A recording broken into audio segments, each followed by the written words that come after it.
स्वागत है आप सभी का हमारे इस चैनल पर। तो मैं आपको पढ़ा रहा था राष्ट्रीय गौरव पर्यावरण एवं मानवाधिकार अनिवार्य प्रश्न पत्र, जो कि पास करना ज़रूरी होता है। और इसका जो फर्स्ट पार्ट है मैंने अपलोड कर दिया, यानी कि फर्स्ट वीडियो इसकी आ चुकी है। उसमें मैंने 15 क्वेश्चन बताए थे। हालांकि कोशिश करूंगा कि इसमें कुछ क्वेश्चन मैं ज़्यादा लूँ। और आपको बता दूं कि मैं इसमें एनसीईआरटी भी पढ़ा रहा हूँ, जियोग्राफी और हिस्ट्री की। ओके, 6 से 12 तक की एनसीईआरटी की किताबें मैं पढ़ा रहा हूँ। क्लास रेगुलर 6 बजे स्टार्ट हो जाती है, तो आप चाहें तो उसको भी पढ़ लीजिए। अगर उसको आप पढ़ते हैं तो ये राष्ट्रीय गौरव, पर्यावरण, मानवाधिकार, ये सारे जो आपके प्रश्न पत्र हैं बहुत आराम से निकल जाएंगे। तो अगर आप चाहते हैं पढ़ना, बेसिक स्ट्रॉन्ग करना चाहते हैं तो पढ़ लीजिए, बाकी आपकी मर्जी। तो चलिए आज हम लोग पढ़ते हैं राष्ट्रीय गौरव, पर्यावरण एवं मानवाधिकार का सेकंड पार्ट। ओके, तो इसमें हम लोग कुछ ऑब्जेक्टिव क्वेश्चन लेंगे और उसके आंसर पर विचार करेंगे। तो 15 नंबर क्वेश्चन तक हमने कल कर लिया था। ओके, आज हमारा जो क्वेश्चन स्टार्ट होगा वो 16 नंबर से स्टार्ट होगा। तो जो आपका 16वां क्वेश्चन है वो है, मोहनजोदड़ो का उत्खनन किसने करवाया था? मोहनजोदड़ो ये भी एक हड़प्पा सभ्यता कालीन का नगर था। हड़प्पा सभ्यता का एक नगर था। ओके, मोहनजोदड़ो, इसके खोजकर्ता कौन थे? उत्खनन का मतलब खोजना, इसकी खुदाई किसने करवाई थी? ऑप्शन ए है R D Banerjee, option B S R Rao, option C John Marshall, option D K N Dikshit. तो इसका जो ऑप्शन ए है वो आपका सही होगा, are D Banerjee. Are D Banerjee का पूरा नाम है राखाल दास बनर्जी। क्या? राखाल दास बनर्जी, या कहीं कहीं राखल दास बनर्जी लिखा होता है। तो ऑप्शन ए सही होगा। मोहनजोदड़ो का उत्खनन आर डी बनर्जी ने करवाया था। हड़प्पा का दयाराम साहनी ने, मैंने कल बताया था हड़प्पा का जो खोज करता था वो दयाराम साहनी था। तो अब हम चलते हैं अगले क्वेश्चन की ओर, और ये जो क्वेश्चन है आपका 17वां, सिंधु घाटी की सभ्यता की समकालीन थी, यानी कि कौन कौन सी सभ्यताएं सिंधु घाटी सभ्यता के समकालीन थी?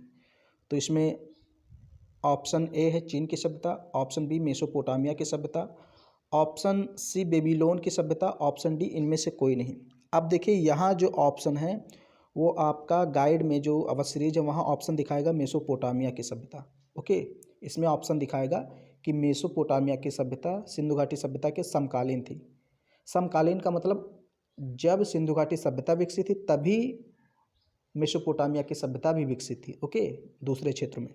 लेकिन इसका जो ऑप्शन है ये ए भी सही होगा, क्योंकि चीन की सभ्यता भी सिंधु घाटी सभ्यता की समकालीन है।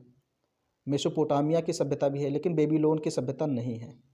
ओके, तो हालांकि इसका जो ऑप्शन है वो बी दिखा रहा है, लेकिन आपको ध्यान देना है कि अगर आपसे पेपर में पूछता है और ए बी कहीं दोनों ऑप्शन दिया हुआ है, मान लिया डी में ऑप्शन आ जाए ए और बी दोनों, तो आपको फिर ए बी वाला लगाना है, यानी कि ए बी दोनों लगा देना है। लेकिन अगर कहीं चीन और मेसोपोटामिया की दिया है ऐसे, तो आपको मेसोपोटामिया को तवज्जो देनी है, यानी मेसोपोटामिया वाला जो ऑप्शन होगा ये सही होगा।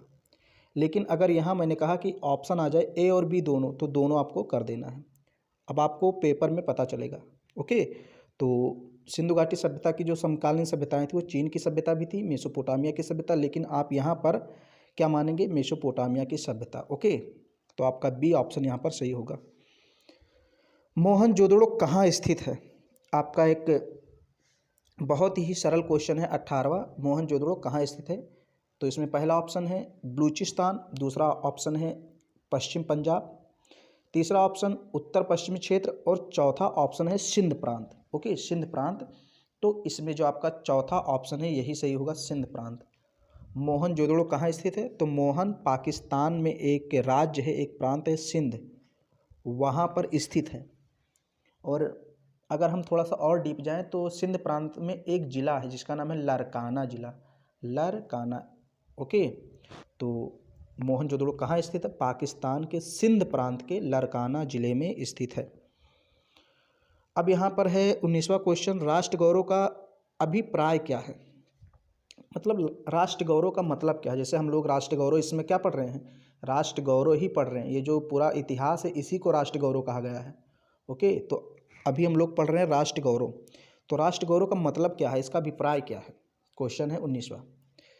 फिर इसमें आपका जो ऑप्शन ए है राज्यों के विषय में ज्ञान, यानी कि सारे राज्यों के विषय में ज्ञान, क्या इसका यही मतलब है? बी है अपने राष्ट्र की उपलब्धियों का ज्ञान, सी है प्राकृतिक आपदा का ज्ञान, डी है पर्वत नदियों आदि का ज्ञान।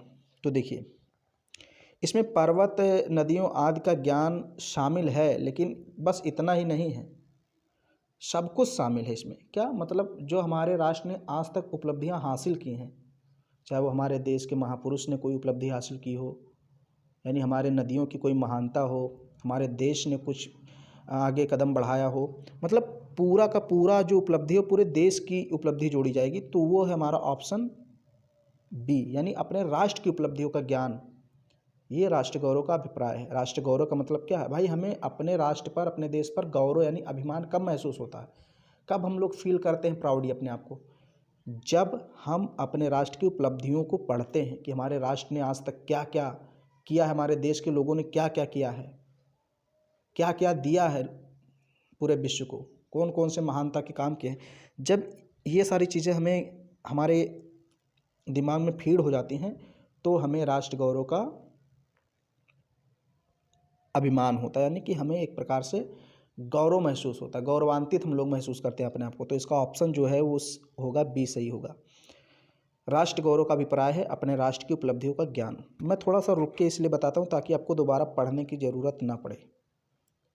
और ये भी बता दूँ, ये जो PDF है आपको मिल जाएगा, मैं आपको बता दूंगा कहाँ मिलेगा। ओके, पहले आप क्वेश्चन पढ़िए, तो जब कुछ क्वेश्चन इकट्ठे हो जाएंगे 150 क्वेश्चन, तो आपको क्वेश्चन दे दिया जाएगा PDF के माध्यम से। इसका जो 20वां क्वेश्चन है वो है, सिंधु घाटी सभ्यता का विशाल स्नानागार कहाँ पर मिला है। ये क्वेश्चन मैं करा चुका हूँ। इसमें ऑप्शन ए है मोहनजोदड़ो, ऑप्शन बी है Harappa, option C Lothal, option D इनमें से कोई नहीं। तो इसका जो ऑप्शन ए है वो सही होगा। ओके, मोहनजोदड़ो। सिंधु घाटी सभ्यता में जो विशाल स्नानागार यानी कि जो स्विमिंग पूल या आप वाटर पूल कह सकते हैं, वो जो मिला है वो मिला है मोहनजोदड़ो में। फिर यहाँ पर 21वां क्वेश्चन है, हड़प्पा लिपि किसके समान है। मतलब जो हड़प्पा की लिपि है, जो कि चित्रात्मक लिपि है, मैंने आपको बताया था पिछले वाले वीडियो में, वो किस लिपि से लगभग मिलती जुलती है, थोड़ा बहुत मेल खाती है। इसमें ऑप्शन ए है खरोष्टी लिपि, ऑप्शन बी ब्राह्मी लिपि, ऑप्शन सी द्रविड़ लिपि, या ऑप्शन डी इनमें से किसी लिपि से वो नहीं मिलती है। तो ध्यान में रखिए कि जो इसका ऑप्शन है सी, द्रविड़ लिपि। ओके, द्रविड़ लिपि से थोड़ी बहुत ये जो आपकी हड़प्पा की लिपि है ये मिलती है। ऑप्शन इसका सी सही होगा, द्रविड़ लिपि। सिंधुआसी इनमें से किसको शक्ति का प्रतीक मानते थे। अब यहाँ सिंधु आसी लिखा है, तो ये थोड़ा सा टाइपिंग मिस्टेक है। ओके, इस पर आपको ध्यान नहीं देना। इसका सही चीज़ होगा, यहाँ पर लिखा है सिंधुवासी, लेकिन ये टाइपिंग मिस्टेक की वजह से हो गया सिंधु आसी। तो आसी नहीं, यहाँ पर वासी होगा। तो क्वेश्चन है, सिंधुवासी इनमें से किसको शक्ति का प्रतीक मानते थे। कौन सा जानवर था जिसको शक्ति का प्रतीक मानते थे। जैसे पहला ऑप्शन है अश्व, अश्व मतलब घोड़ा, दूसरा है बैल, तीसरा ऑप्शन है गाय को, या चौथा ऑप्शन है सभी को शक्ति का स्रोत मानते हैं। तो इसका जो ऑप्शन बी है बैल को, इसको ये शक्ति का प्रतीक मानते थे, क्योंकि इसी से सारा काम करते थे, मतलब खेती वगैरह बहुत ज़्यादा करते थे इसी से।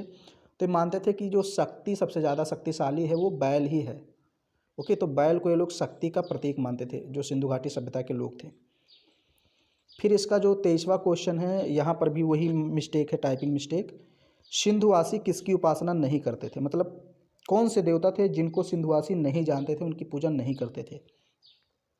ऑप्शन ए है स्वास्तिक चिन्ह, ऑप्शन बी मातृ देवी, ऑप्शन सी विष्णु, या ऑप्शन डी उपरोक्त सभी, यानी कि उपरोक्त सभी की ये उपासना नहीं करते थे। क्या ये ऑप्शन सही है। तो बिल्कुल ये ऑप्शन नहीं सही है। आपका जो ऑप्शन सी है ये सही है, विष्णु। ओके, सिंधुवासी जो थे विष्णु को नहीं जानते थे, विष्णु की पूजा नहीं करते थे। और मातृ देवी इनके सबसे प्रमुख देवी देवता थे। मैंने आपको फर्स्ट पार्ट में बताया, जो फर्स्ट पार्ट वाला वीडियो मैंने बनाया उसमें मैंने बताया था, जो मातृ देवी हैं वो सिंधुवासी के सर्वाधिक प्रमुख देवता हैं, तो उनकी उपासना करते थे। स्वास्तिक की भी उपासना करते हैं, लेकिन ये जो है आपका विष्णु, इनकी उपासना नहीं करते थे। तो यही क्वेश्चन आपसे पूछ रहा है, सिंधुवासी किसकी उपासना नहीं करते थे, तो विष्णु की। ओके, विष्णु की उपासना नहीं करते थे, ये ध्यान में रखना है। फिर है 24वां क्वेश्चन, सिंधुवासी मिट्टी के बर्तन बनाते थे। अब इसमें ऑप्शन आपका है चाक के प्रयोग द्वारा, यानी कि चाक जैसे मिट्टी के बर्तन इसमें चाक को घुमाकर बनाया जाता है ना, चाक होता है पहिए जैसा। फिर दूसरा ऑप्शन है बिना चाक के बनाते थे। तीसरा है सांचे में ढालकर। चौथा है मिट्टी को हाथ से बर्तन का आकार देकर। तो इसमें 4 ऑप्शन दिए गए हैं कि भाई सिंधुवासी जो थे वो किस प्रकार से मिट्टी के बर्तन बनाते थे, चाक से या बिना चाक के या सांचे में ढालकर या मिट्टी को हाथ से बर्तन का आकार देकर, यानी कि मिट्टी को हाथ में लेते थे फिर उसको बर्तन बना देते थे। तो देखिए इसमें जो गाइड में दिया है वो आपका दिया है ऑप्शन सी, सांचे में ढालकर, लेकिन वो ऑप्शन गलत है। मैं देखिए छानबीन करके ही क्वेश्चन आपको पढ़ा रहा हूँ, बता रहा हूँ। यही फ़र्क होगा गाइड में और यहाँ से पढ़ने में। यह आपका क्वेश्चन गलत होगा क्योंकि गाइड में बहुत सारे क्वेश्चन गलत हैं। यह आपका क्वेश्चन गलत होगा। इसका जो सही ऑप्शन है वो है चाक के प्रयोग के द्वारा। मैंने चित्र में भी देखा है, एक बुक है मेरे पास, उसमें चित्र में बना है एक जो कुम्हार है वो चाक के जरिए मिट्टी का बर्तन बना रहा है। चाक ऐसे गोल गोल पहिए नुमा होता है, उसी से मिट्टी का बर्तन बनाता है। तो सिंधुवासी मिट्टी के बर्तन चाक के प्रयोग द्वारा बनाते थे। फिर इसका जो 25वां क्वेश्चन है, सिंधु घाटी के लोग अपरिचित थे। अपरिचित थे मतलब ज्ञान नहीं था। तो कुछ बाहर शोर शराबा हो रहा था, इसलिए बीच बीच में मैं वीडियो रोक देता हूँ ना। तो मैं क्वेश्चन आपको पढ़ा रहा था, सिंधु घाटी के लोग अपरिचित थे। हाँ, किससे? सोना से, लोहा से, तांबा से, उपर्युक्त सभी से। तो ये क्वेश्चन शायद मैंने 2 बार आपको बताया है। क्वेश्चन रिपीट हो रहे हैं तो आप रिपीट करके भी पढ़ सकते हैं और बहुत ज़्यादा आपको बोर होने की ज़रूरत नहीं कि ये क्वेश्चन आ चुका है, क्योंकि इससे आपका तैयार होगा। तो इसमें जो ऑप्शन ए है वो ऑप्शन इसका जो बी है वो सही होगा, लोहा। यानी लोहा से सिंधुवासी लोग अपरिचित थे, लोहे के बारे में वो लोग नहीं जानते थे, लोहे के विषय में उनको कोई ज्ञान नहीं था। तो इसका ऑप्शन बी सही होगा। सिंधु सभ्यता का प्रमुख केंद्र है, इसमें ऑप्शन आपका जो आपका क्वेश्चन है 26वां, सिंधु सभ्यता का प्रमुख केंद्र है। यानी कि सिंधु घाटी सभ्यता की खोज की गई तो उसमें जो प्रमुख नगर थे, यानी कि जो बीच में सबसे नगर स्थित था, केंद्र था, वो कौन सा नगर था? तो बंगाल की खाड़ी, गंगा का तट, पूर्वी हिमालय या हड़प्पा और मोहनजोदड़ो नगर। तो इसका जो ऑप्शन डी है वो सही होगा, हड़प्पा और मोहनजोदड़ो सिंधु घाटी सभ्यता के एकदम केंद्र में थे, यानी कि बीच में थे। ओके, तो सिंधु घाटी सभ्यता का प्रमुख केंद्र क्या है? हड़प्पा और मोहनजोदड़ो। ऑप्शन डी आपका 26वें का सही होगा।